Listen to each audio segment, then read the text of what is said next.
In the same parking lot where more than 20 gunshots were fired that hit 3 people, faith leaders met to create a space of healing while reflecting on the weekend's violence in St. Paul, where we had 173 shots fired. You know what? I was reading a note from an emailer. That's expensive, isn't it? Ammunition's expensive. That's a lot of money that was shot around town. The Guns Down, Love Up rally was held at the Holiday gas station on the corner of Rice Street and Pennsylvania Avenue in St. Paul. That was one of the violent scenes from Saturday night, where 7 people injured in 3 separate shootings.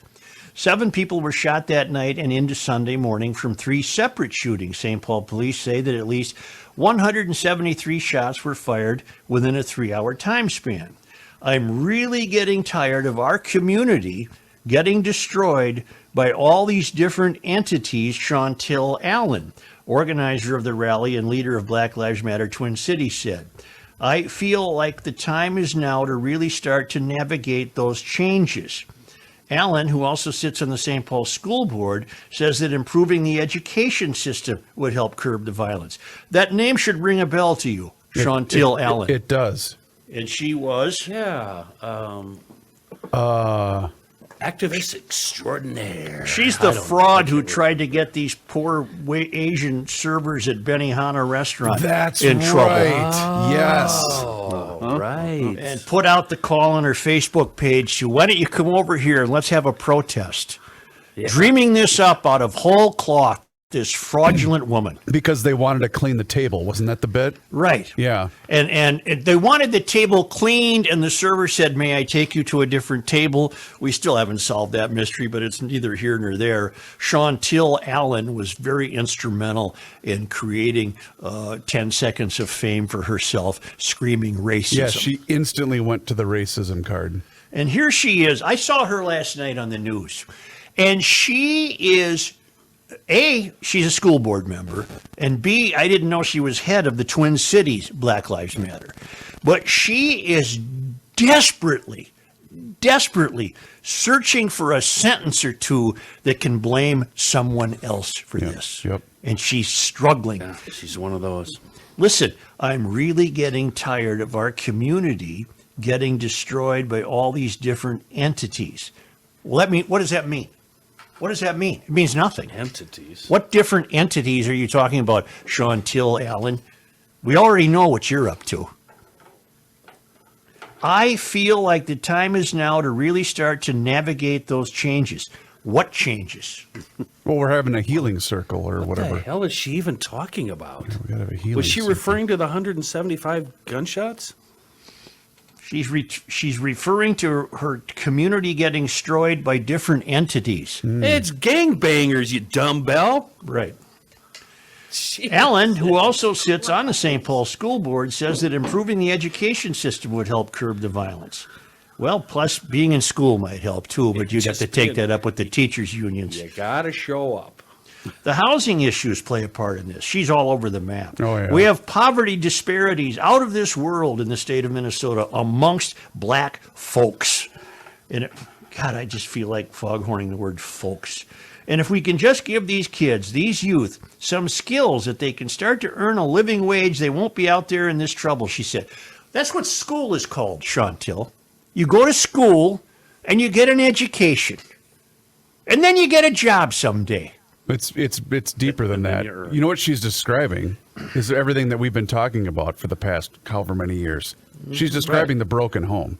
Mm-hmm. Right. That's exactly what she's describing. Right, but yet she's placing blame elsewhere. Yeah, it's our fault.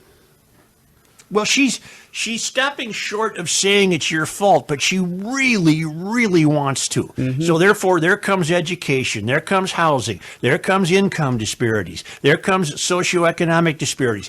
No, Chantel, you have people who have abandoned any sense of moral and ethical integrity because they've never been grounded in it from the time they were born.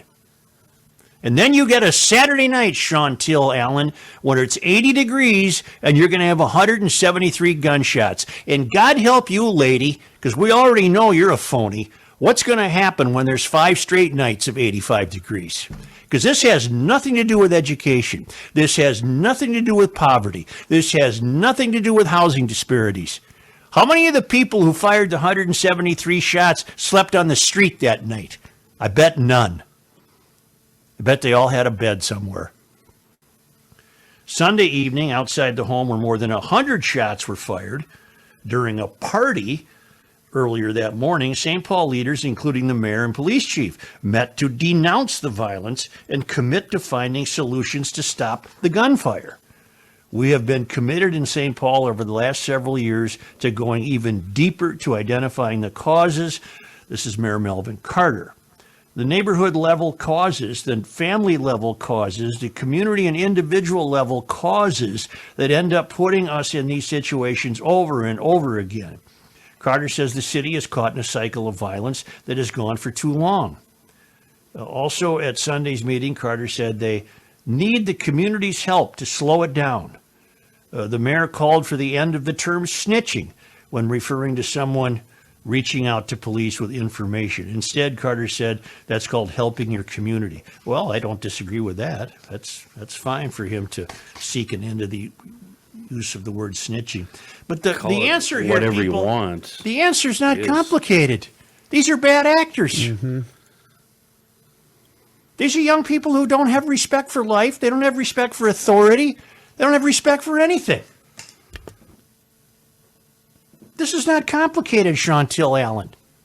You can scratch and dig and ferret out all the excuses you want, Chantel Allen. You can come up with poverty, education, housing.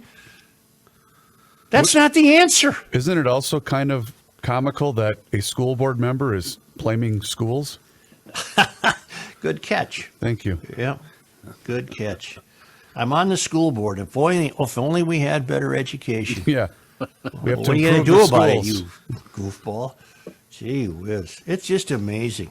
The so-called community, as it is led by the likes of the mayor and the salon and the Chantel Allens, they'll never get a handle on this. Nope.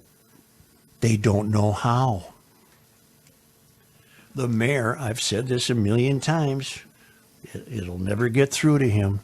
No mayor in the history of St. Paul has been in a better position to quell this kind of environment than this mayor. Never had a black mayor before. Never had a black mayor raised in St. Paul raising a family. No mayor in the history of St. Paul has had a better opportunity to crack down on this. And I'll once again go to my example of the girl behaving poorly at the UPS store, and Carter's reaction was the cops were wrong. They weren't. Carter should have gone to the girl's house. It would have had a lasting impression on the young people of St. Paul. He did not do that. No mayor has had a bigger opportunity and has dropped the ball more. I mean, he is not doing one thing. This would be laughable if it wasn't so seriously dangerous. Their incompetence at realizing the problem is laughable, except unfortunately, that's dangerous. Nothing will stop this, you community leaders, because you don't even know what you're leading. You're leading yourself in circles by your tails. You're not getting anywhere. Well, and like you said about the school board member, she's looking around for people to blame instead of picking up the reins and handling it and doing it and getting something done. Right. She's so busy bitching, she can't get anything done.